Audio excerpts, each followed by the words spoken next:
Bienvenidos a este vídeo. Muchos de vosotros me habéis pedido que haga una grabación sobre cómo cuidamos a una persona enferma en la casa. Una persona que contrae un virus respiratorio en la casa y lo que tenemos que hacer para cuidar a la persona. No podemos enseñar los cuidados de enfermería por internet, pero sí que podemos fijarnos en algunos principios que pueden ayudar en el hogar. Y lo quiero hacer siguiendo estos titulares que he establecido. En primer lugar, vamos a fijarnos en cómo proteger a los demás. Si tenemos una enfermedad infecciosa en la casa, tenemos que proteger a los otros, a los que están en el entorno más próximo. La siguiente categoría es la de cuidar a la persona enferma. Después vamos a fijarnos en la observación de la persona enferma. Y por último, las posibles complicaciones y cómo podemos obtener ayuda o asistencia cuando es requerido. Empezaremos pensando en cómo podemos proteger a los otros. Si tenemos un virus respiratorio presente, va a ser infeccioso y esta infecciosidad se va a generar a través de gotitas y aerosoles y va a ser producto también de tosidos y estornudos sobre superficies que pueden tocar otras personas con las manos y después llevarlo a sus bocas. Si pensamos en una pareja debería dormir en una habitación separada para reducir la carga viral. Con las enfermedades infecciosas, lo mal que nos ponemos a menudo no solo depende de si contraemos el virus, sino en qué medida, qué cuantía de partículas virales contraemos. Si una persona está enferma, la persona que habitualmente duerme en la misma habitación o en la misma cama, si es posible, debería dormir en otro lugar. ¿Cómo se hace esto en el hogar? Depende mucho de la casa. Si uno vive en un piso sencillo con muchas personas, pues va a ser muy difícil. Si uno vive en una mansión bonita en la campiña francesa, pues va a ser mucho más fácil. Por tanto, va a ser necesario tratar de aplicar estos principios a la situación que uno tenga. Pero desde luego, las parejas no deberían compartir cama con la persona enferma. La carga viral que contraerá la pareja se reducirá si no duermen en el mismo lugar. Las personas que contraen el virus serán infecciosas durante algunos días antes de ponerse enfermas y durante algunos días posteriores a haberse recuperado. Así que si dos personas han compartido cama y uno de los dos se pone mal, es bastante posible que el otro también ya esté infectado. Sin embargo, sigue siendo un buen principio reducir la carga viral hasta que sepamos qué está pasando. Por tanto, que la persona enferma esté en una habitación separada y que la puerta esté cerrada, porque el virus puede quedar suspendido en el aire durante horas y hay que evitar que salga y contamine otras partes de la casa. También mantener la ventana abierta si no hace mucho frío puede ser una buena idea, porque esto permitirá diluir el virus en el aire. Pero recordemos que las superficies en esa habitación donde está la persona enferma se contaminarán, porque la persona toserá y estornudará, y esas superficies que estén más cercanas a su boca, sobre todo, habría que considerarlas como contaminadas, probablemente.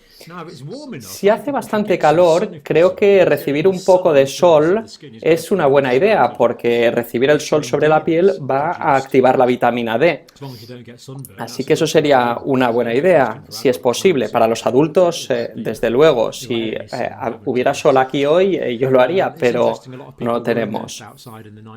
En la pandemia de 1918-19, de esta pandemia salieron muchos relatos de que el sol ayudó. Este virus también se puede secretar a través de las heces. Habita el tracto gastrointestinal, no solo el respiratorio. Por tanto, una buena higiene del baño es importante. Cuando se tira de la cadena, es importante haber bajado antes la tapa del váter para impedir una aerosolización del virus. Por tanto, hay que tener mucho cuidado con la higiene del váter. Incluso después de la recuperación, el virus puede estar presente en las heces. La persona puede haber mejorado, pero puede seguir secretando virus a través de las heces. Si uno tiene varios cuartos de baño en la casa, fantástico, pues se le da a la persona enferma su propio cuarto de baño, pero si no hay que ser muy cuidadoso con la higiene en el baño, desde luego tener su propia toalla. Cuando alguien va a cuidar a la persona enferma en su habitación, tendría que llevar, si es posible, mascarilla y guantes, y si es posible, también deberían llevar gafas protectoras. Si no hay muchas mascarillas disponibles, quizás sea mejor que la persona enferma sea la que lleve la máscara, porque va a ser esta la persona que va a expulsar el virus a través de sus tosidos. Pero si es posible, también el cuidador debería llevar máscara, guantes y también gafas protectoras, además de ser muy meticulosos con la higiene de manos. Recordemos también que el virus puede acabar sobre la ropa, por lo tanto hay que llevar ropa protectora y limpiarla de forma regular. Una cosa que se puede hacer es contar con una disolución antiséptica a base de lejía que esté en la bañera y que sirva para limpiar la ropa protectora. Recordemos que ha habido casos de que el virus se ha propagado a partir de encontrarse presente sobre la ropa de los cuidadores. La higiene de manos, evidentemente, se ha hablado mucho y es muy importante. La eliminación de residuos de la persona enferma es muy importante. La persona enferma debería contar con una bolsa de plástico en su habitación. Cuando estornudan o tosen sobre un pañuelo, deberían poder meterlo en esa bolsa y después cerrarla y sellarla para que se pueda eliminar de la forma más higiénica posible. El virus también puede acabar sobre la ropa de cama, sobre las sábanas. Hay que tener mucho cuidado con esto. Cuando se cambia la ropa de cama, hay que suavemente recoger, doblando hacia adentro las sábanas para evitar levantar la carga viral en el aire. Y después meterla en agua caliente con jabón para eliminar el virus.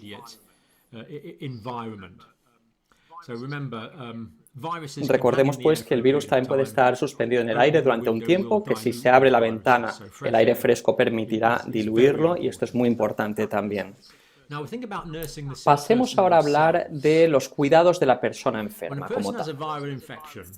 Cuando una persona tiene una infección viral, puede tener una fiebre que les lleva a perder más líquido que de costumbre. Por tanto, hay que tener una buena ingesta de líquidos, la cual cumple otras dos funciones importantes. Mantener la mucosidad que recubre el tracto respiratorio más fina y más húmeda, lo cual permite que los cilios vayan sacando con mayor facilidad la mucosidad, lo que se llama el sistema de eliminación de mucosidad mucociliar, que será menos efectivo si la persona está deshidratada y es más efectivo con una persona bien hidratada. Por tanto, hay que mantenerse bien hidratado. Y uno sabe que está bien hidratado cuando genera importantes cantidades de orina transparente.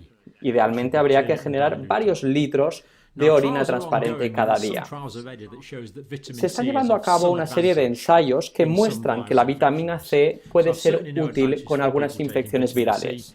Por tanto, puede ser útil tomar vitamina C. Yo cuando tengo una infección viral la tomo, pero siempre hay que hacerlo conjuntamente con ingerir mucha agua. Si no se toma mucha agua, la vitamina C podría cristalizarse en los riñones si se toman cantidades muy elevadas. Por tanto, hay que beber bastante agua.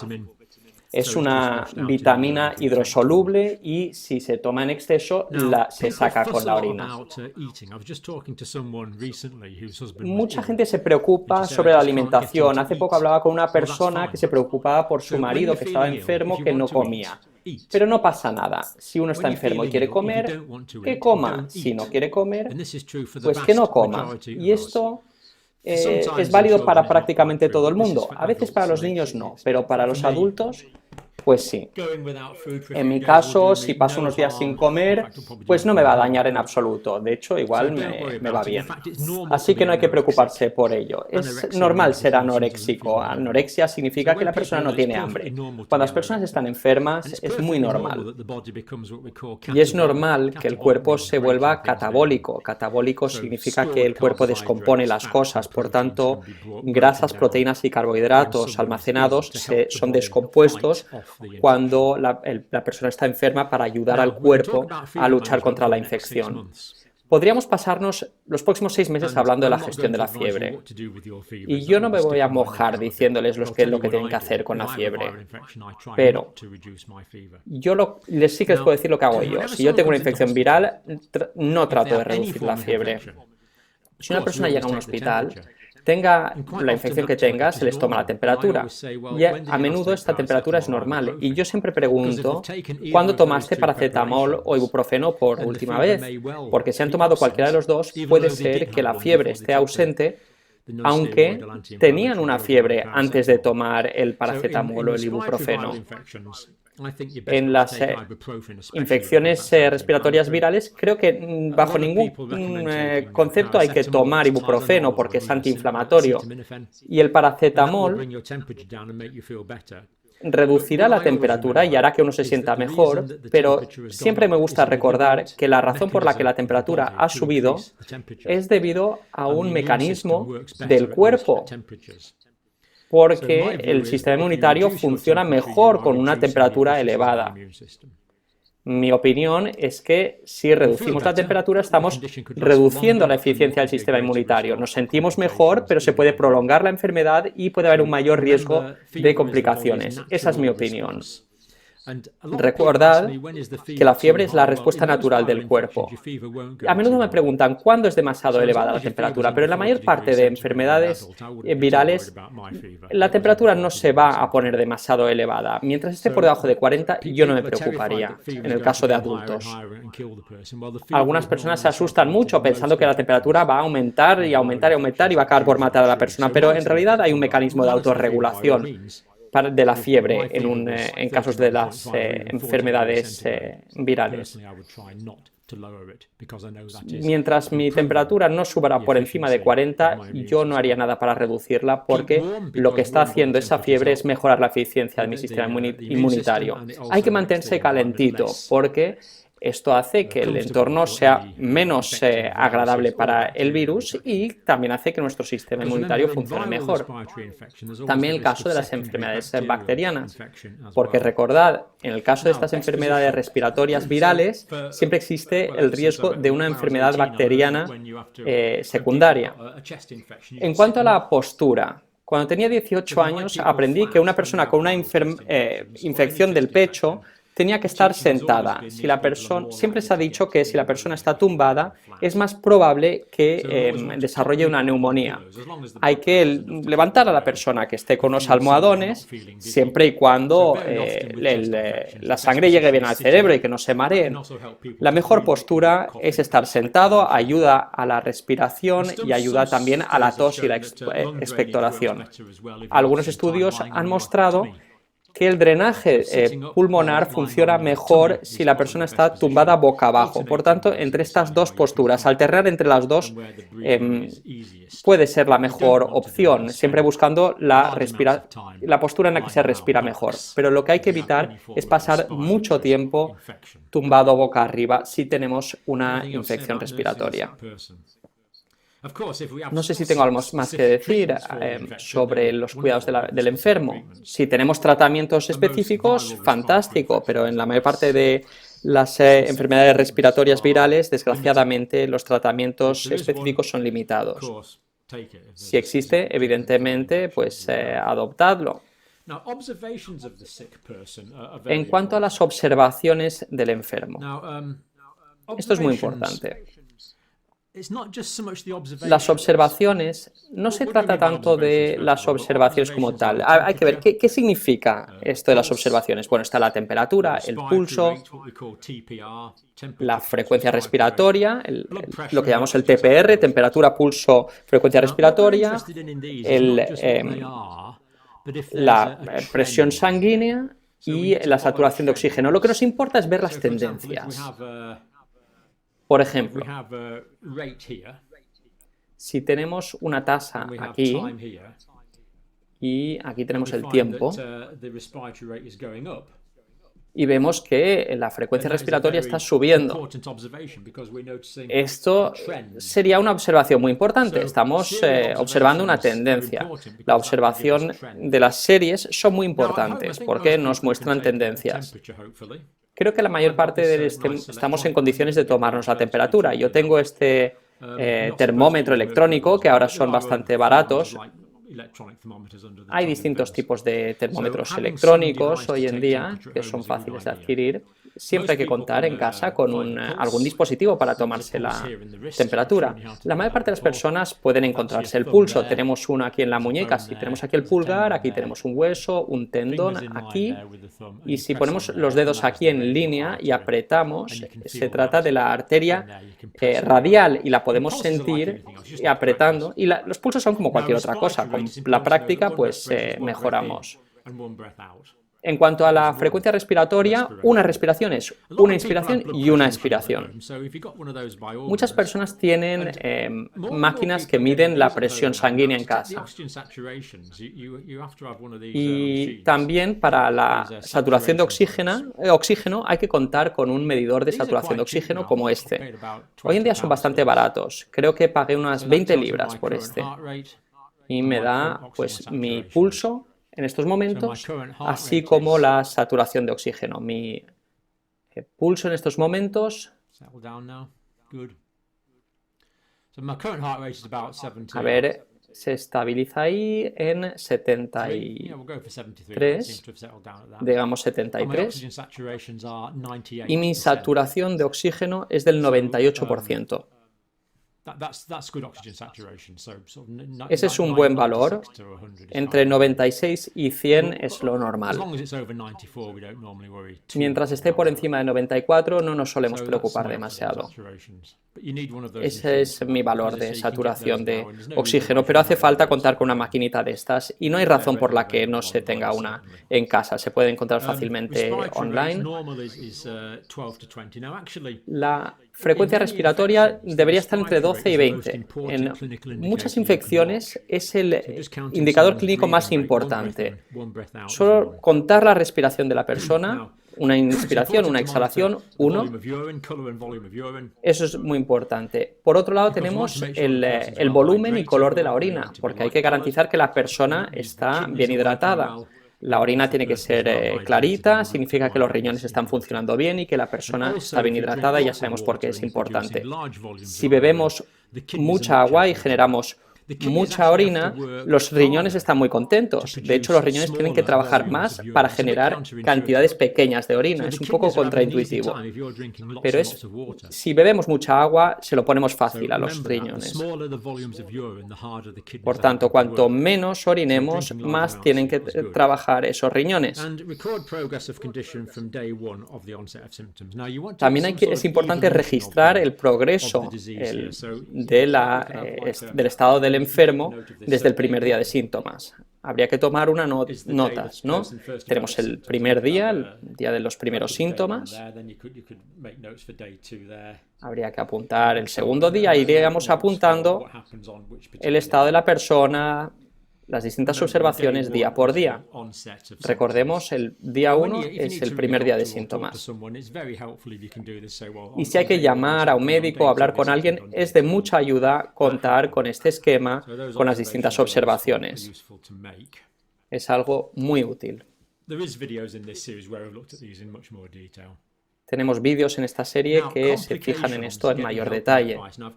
Bien, las complicaciones, el asesoramiento y la ayuda. Cuando la cosa se pone complicada, hay que llamar a donde haga falta. Pero en parte se me ha pedido que haga estos vídeos porque sabemos que hay personas que están en situaciones donde es difícil contar con asistencia, sobre todo en zonas más pobres del mundo. ¿En qué tipo de situación habría que preocuparse? Bien, con las infecciones respiratorias, lo que preocupa es desarrollar un síndrome respiratorio severo agudo o una neumonía, o potencialmente una reacción séptica en la que resultan atacados distintos órganos del cuerpo, no tanto por el virus, sino como por la respuesta inflamatoria del cuerpo ante el virus. Si la frecuencia respiratoria aumenta por encima de 20, habría que hablar con un médico, habría que llamar y recibir asesoramiento. Entre 20 y 30 o por encima, esto lo llamamos taquipnea, y esto podría ser un indicador de complicaciones como una neumonía. También, si la saturación de oxígeno cae por debajo del 94%, sería algo preocupante. Esto también podría significar que potencialmente se está desarrollando una neumonía. Tenemos a los alveolos dentro de los pulmones, estos saquitos de aire que estarían acumulando potencialmente líquido, lo cual significa que el oxígeno no puede entrar en la sangre y que el CO2 no puede salir de la sangre hacia los alveolos. Esto solo se puede vigilar, evidentemente, si uno cuenta con un medidor de saturación de oxígeno. Bien, la persona, el enfermo, ¿está hablando con frases completas? Ahora mismo yo estoy hablando con frases completas, no me detengo en medio de la frase para tomar aire, pero esto podría ser un indicador importante. Si alguien está respirando muy rápido, no pueden controlar bien el aliento como para hablar con frases completas. Esto lo vemos con personas con asma que hablan de forma entrecortada en lugar de hablar con fluidez, y esto puede ser un buen indicador de que están desarrollando, de que tienen dificultad con la respiración. También hay que fijarse en el color de los labios, también debajo de los ojos, el color de las mejillas, de la lengua. Fijaos en los colores de las personas, de los labios, y buscar el color rosado normal. Pero si hay un color azulado, esto podría significar que la saturación de oxígeno ha bajado mucho y potencialmente señalaría una situación de emergencia y habría que inmediatamente buscar ayuda externa. Por tanto, fijaros en el color de los labios y también de las uñas. Una cosa muy útil que se puede hacer con las uñas es apretarlas, y vemos que se ponen blancas si las apretamos. Vemos que la carne debajo de la uña se pone blanca, ¿verdad? Y cuando suelto, vuelve el rosa. Esto significa rellenado capilar. Apretamos 5 segundos, soltamos y debería volver el rosa en menos de 2 segundos, lo cual es un buen indicador de que la circulación no va demasiado mal. También el color de la carne debajo de la uña es importante. Vemos ese rosa en mis uñas que indican que tengo un nivel de oxígeno razonable. Si la temperatura sube y sube, esto puede ser también un indicador potencialmente del desarrollo de una neumonía. Puede ser una neumonía viral, pero también puede ser una infección bacteriana secundaria. Y es importante saber si lo es, porque es algo... Tratar una infección bacteriana es algo que se nos da muy bien, lo hacemos con antibióticos y, por tanto, con antibióticos podríamos tratar ese estado. Cuando la persona se pone enferma, pues el pulso tiende a aumentar. Por encima de 90, en reposo habría que preocuparse. La temperatura, el pulso suele subir con la fiebre, evidentemente, pero hay que fijarse en esa tendencia. También una caída en la presión sanguínea es algo que habría que ver y algo que podría preocupar, así como un volumen reducido de orina. Estos son, por tanto, indicadores que si tenemos que llamar a un profesional médico y hablar con ellos, podemos darle información muy importante, muy valiosa sobre el estado del enfermo. También hay que preocuparse de que el enfermo esté cómodo, de que esté limpio, de que esté calentito, y hay que recurrir a ayuda externa si uno está preocupado, no siente incertidumbre. Nosotros tenemos el número 111, en distintos países hay distintos números. Normalmente no hay que llevar al enfermo a un hospital, a no ser que nos digan que lo hagamos, Normalmente llamamos primero por teléfono, a no ser que estemos muy preocupados y pensemos que la persona está corriendo un riesgo inmediato y, por tanto, igual hay que hacer algo más drástico. La mayor parte de las personas con infecciones respiratorias se recuperan solas con el tiempo.